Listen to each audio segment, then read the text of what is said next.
Hello everyone, my name is Febiwiti Indah with student ID number 244120032 from the Accounting Department.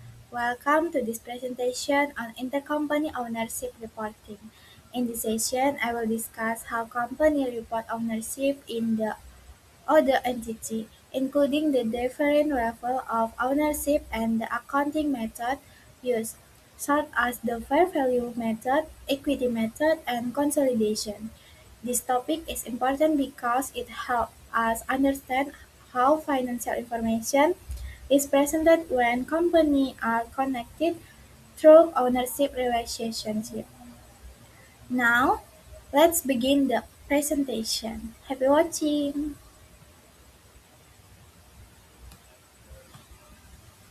Intercompany ownership reporting refers to the process of presenting financial information when one company owns shares in another company. This reporting is important to reflect the economic reality of relationship between parent and subsidiary company or between investor and investee. The level of ownership determines the accounting method used by how the investment is reported in the financial statement. The accounting treatment for intercompany ownership depends on the level of ownership and control. When ownership is less than 20%, the investor typically has no significant influence, and the investment is accounted for using the fair value method when ownership is between 20% and 50%. The investor is considered to have significant influence, and the equity method is used when ownership exceeds 50%. The investor gains control, and consolidated financial statement must be prepared. These different levels ensure the financial control reflect the degree of influence or control over the investor. Fair value method. Under the fair value method, investments are recorded at their fair market value, and changes in value are recognized in the company statement. Dividend income is recognized when received. This method is used when the investor does not have significant influence over the investor. In practice, this approach is simple and focuses on the market value of the investment rather than the underlying performance of the investor company. The equity method is applied when the investor has significant influence over the investor, usually indicated by ownership of 20% to 50%. Under this method, the investment is initially recorded at cost and then adjusted for the investor's share of the investor net income or loss. Dividend reserve reduces the carrying amount of the investment rather than being recognized as income. This method reflects in the investor economic interest in the investor performance. When a company owns more than 50% of another company, it is considered to have control, and the consolidation method is used. In this case, the parent company combines its financial statement with those of the subsidiary into consolidated financial statement. All intercompany transaction balance, revenue and expense are eliminated to present the group as a single economic entity. This method provides a comprehensive view of the financial position and performance of the entire group.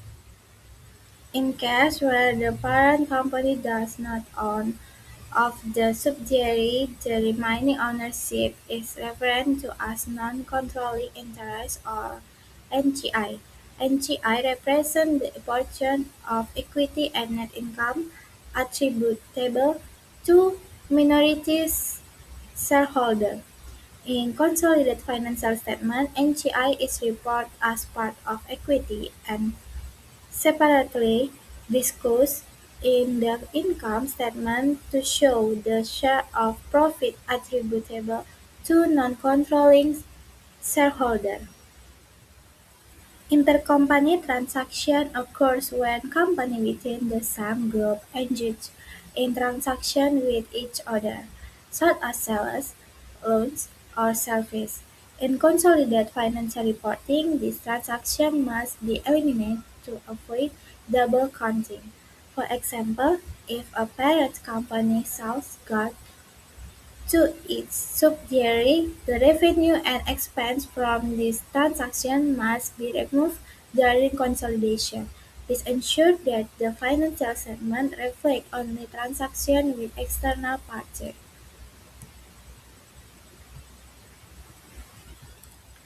Intercompany ownership reporting provides a more accurate representation of financial relationships and improves transparency for Azure financial statement. It helps investors and management understand the financial performance of related entities. However, it also represents challenges such as the complexity of consolidation procedure, the need for adjustment and elimination, and the requirement for accurate valuation on investment. Intercompany ownership reporting is a crucial aspect of advanced financial accounting that ensures financial statements accurately reflect ownership relationships and control between companies. By applying appropriate methods such as fair value, equity, or consolidation, companies can provide relevant and reliable financial information.